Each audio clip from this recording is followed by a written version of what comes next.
Good morning. It's Tuesday, December 13th, 2022. I'm Russell, and this is Rocky Road Devotions, a few minutes of help for today's journey. Our devotion today is entitled, Without a Single Fault, and our scriptures, Jude, verses 22 through 24. And you must show mercy to those whose faith is wavering. Rescue others by snatching them from the flames of judgment. Show mercy to still others, but do so with great caution, hating the sins that contaminate their lives. Now all glory to God, who is able to keep you from falling away, and will bring you with great joy into his glorious presence without a single fault. It takes a mountain of skill, experience, and work for a carpenter to take a log and make it into a flawless work of art. One careless, ill-placed strike of the hammer or chisel can make kindling for a fire rather than a priceless piece of furniture to be handed down from one generation to the next. Wood, by its nature, carries with it the internal characteristics of all it's faced since the day the tender shoot broke the surface of the earth. Storms, dry times, wind, cold, and every other force of every day. There are flaws cradled in the core of every tree's story. Apostle Jude cautions each believer to take part in caring for each other, rescuing our brothers and sisters from the self-destructive nature we all possess. At the same time, we are to be careful we don't cross the line of judging, doing more damage to our own walk of faith. It's a fine line between helping and harming. I recall a time more than 30 years ago when the pressures of a challenging time as pastor of a dying church had stripped away my outer bark to bare cracked wood.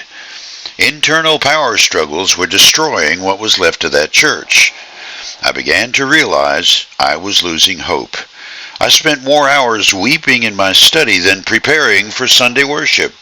My heart had more cracks than wood left in the desert sun for 40 years. A couple of men who were prayer warriors and far above my pay grade in spiritual warfare recognized my empty fuel tank and just happened to show up at the church one day around lunchtime. They would not take no for an answer. They loaded the weary preacher in the back seat of the car and carted me off for a 2-hour lunch and time of prayer. It didn't solve the problems of that church, which took another 2 decades to finally close the front doors, but it lifted this man from the abyss. Those two could have been on the golf course or tending to some need of their own, but they chose to push the delirium of my personal faith crisis to a front row seat. They helped me face the reality of a quagmire I'd allowed to overshadow and swallow my faith. On that sunny Florida afternoon, I received no epiphany of knowledge, and truth be told, I didn't need any more facts or opinions about strategy or just head knowledge. I got much better than any lesson. What still stuns me from that afternoon has nothing to do with what I ate for lunch, or what was prayed, or who drove, or what car it was. The memory I carry deep within is how much I was being loved. For you today, the fact of the quagmire with which you struggle, that deep, boggy, wet mud that wants to drag your faith into oblivion, is part of the structure of your being's core. You were born with a sin nature that's endured many storms and parched moments. You don't know how it could be that Jude could believe you will be presented to Christ without flaw. But it's even better than you hoped. That whole group of believers you gather with at church on Sunday, God has prepared them for you, and you for them, to be carpenter's glue to all your woody cracks and flaws.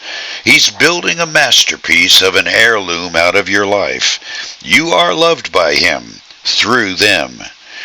You go cooperate with him in that. You chew on that as you hit the rocky road.